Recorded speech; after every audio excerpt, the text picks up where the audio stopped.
Hello. It's been a while since we've been here. I feel like I start every video that way because I don't make videos very often. But anyway, the last time we were together, if you recall, I was starting a new hobby, skateboarding.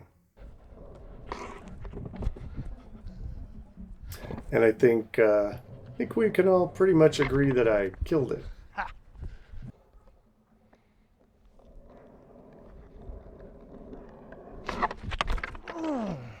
But in the end, I decided, skateboarding's just not for me.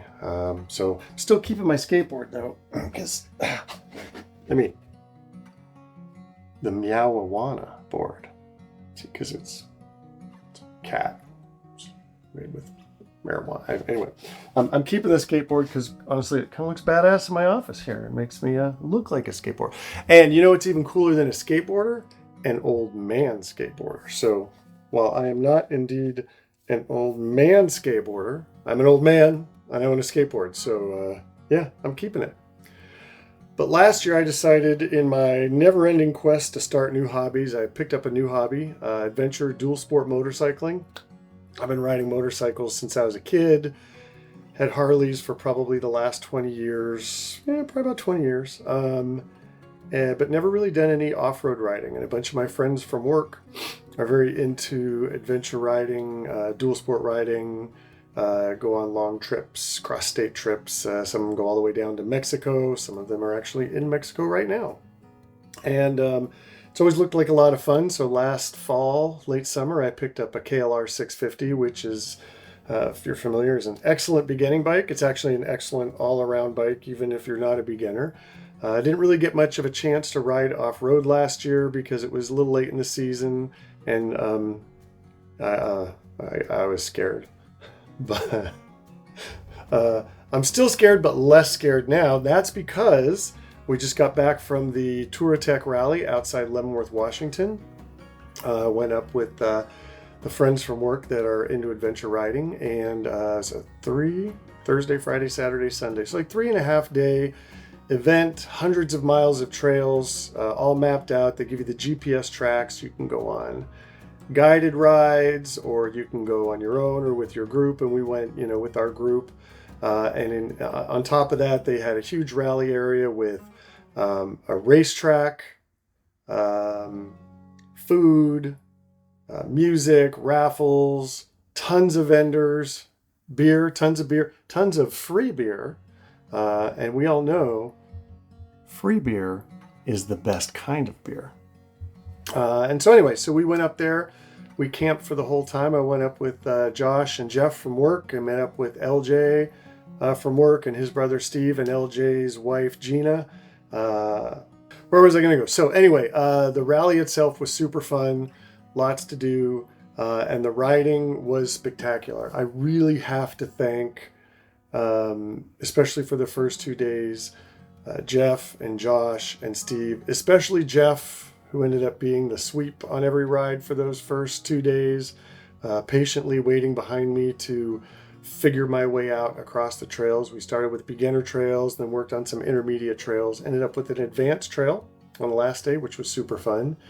But just thank you guys for being patient with me and teaching me and showing me the ropes. And, I will go to a little bit of a soapbox here, but, as a man, it is, I think, unusual to find a group of men that are comfortable with being that vulnerable with each other to where you're not embarrassed to ask for help or say you don't know what you're doing, or help each other out and never feeling judged. And you just could not ask for a better group of people to be your people. So thank you, LJ, Jeff, Josh, Steve, and Gina. I want to make sure I leave anybody out. Really had an awesome time. Really beautiful routes, spectacular views, a lot of rides on ridge lines where you could just see for hundreds of miles, and a really beautiful part of our state. I think my only regret is that I was too terrified to spend much time looking at the views, so the helmet cam footage doesn't really do it justice. I think next time I'll angle a second YouTube say YouTube? GoPro. I think I said YouTube video. GoPro video. Once it's on YouTube, I guess it's YouTube video. Anyway, GoPro to where you get a better sense of some of the scenery that we were riding through, because it was just spectacular. Really great.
I did drop the bike a couple of times, which was to be expected. It was actually kind of nice to get it out of the way. I feel like I dropped it in style.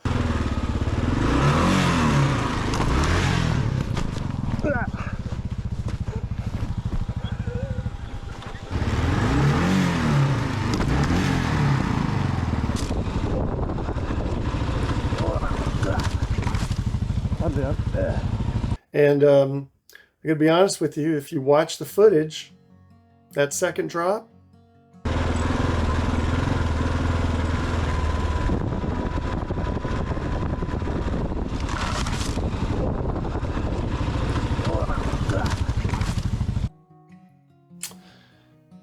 think it's pretty clear. I was killing it. It was LJ's fault. There, I said it. It was LJ's fault. I know some of you are going to say, "Oh, Chris, you were riding too close." Like I ever ride too close? That's ridiculous. Another thing I have to say when it comes to LJ, if you ever ride with LJ, this is something very important. Take note of this. LJ will lie to you. He will tell you, yeah, I mean, this trail's rated expert, but really it's mostly just beginner with like one little short section of like maybe 10 or 12 feet that's super hard, but you can totally bypass that area. The rest of it's like riding on the road, super easy. That's a lie. And I know it's a lie. Well, no, actually, I don't know it's a lie. That's not fair. I'm sure when LJ said at the end of that advanced ride, I don't know what happened. They totally changed the route. It wasn't like this before. I can't believe how hard this is. Although here's the cool thing. This is the end of the hard part. The end, like the last part of the hard part of the advanced ride that wasn't supposed to be that hard, which ended up being kind of hard. But this moment right here, this is what made the whole weekend worth it.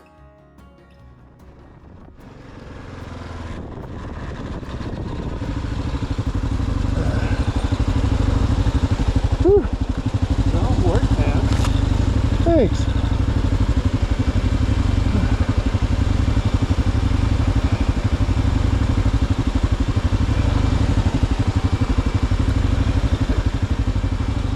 Actually, I put the subtitles there just in case you couldn't hear the audio.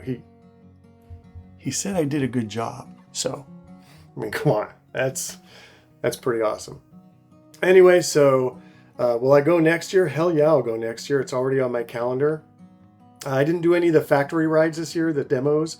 I just wasn't comfortable enough with my riding skills to take somebody else's $20,000 bike out on the trail, although they know what they're getting into when they do factory demos. But next year, that Triumph Tiger 900 Rally Pro, I think, that is a sexy fucking bike, let me tell you. And Josh got a chance to take a test drive on that and said it rode well, so I definitely wouldn't mind giving that a try. I'd love to do a test drive on the Pan American, the Harley Pan American. That would be, that's on my bucket list. So hopefully they're back next year with their bikes, because next year I would definitely do factory rides, and I would get more pictures and video of like the camping and the rally, because that was really a lot of fun. Spent a lot of time there, but we were so busy having fun and goofing around that I never really busted out the camera much. So I kind of regret not having more pictures from that. Also, I would love to bring Heidi next year and camp with her, because it would be fun to share that with her. And even if you're not riding, there's a ton to do. Ton of women riders there, and just a good time, even if you're not out riding. The trails are long. Plenty to do to keep you occupied through days. Beautiful part of the state. This year we had great weather. A couple thunderstorms kind of rolled through, but that just knocked down the dust and made some of the trails a little more fun with some mud. But overall, adventure motorcycle riding, 2 thumbs up, man. That's fun. That's definitely, I'm sticking with that. And skateboarding, yeah, not so much. And then the Touratech Rally, definitely, that's a must-do event this year. I think they said it's the biggest adventure bike rally in the country. They might say that at every rally, but it was a good crowd. So anyway, I think that's all. Just wanted to get a chance to throw up some of the video from this trip. And as always, more later.